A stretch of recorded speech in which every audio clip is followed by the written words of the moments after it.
Alright, sa video na to, pag-uusapan naman natin ang calculating lot sizes based sa stop loss mo. Paano ka ba magka-calculate ng tamang lot sizes base sa stop loss mo? The market is certain. Our analysis isn't correct 100% of the time. So we have to minimize our losses by setting our stop loss at a predefined level. So tayo na mag-a-adjust, kailangan meron tayong tinatawag na safety net. So kailangan natin mag-set ng risk percentage na tinatawag. Risk percentage is a percent of your capital you are willing to lose on a trade. Halimbawa, yung mga beginners po, ang recommended na risk nyo lang na maximum na itatrade ay ang 2 to 3% lang po lagi ng total capital nyo.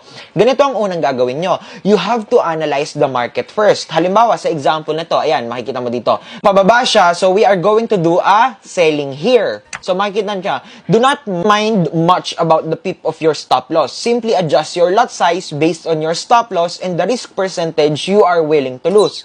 So dito, wag nyo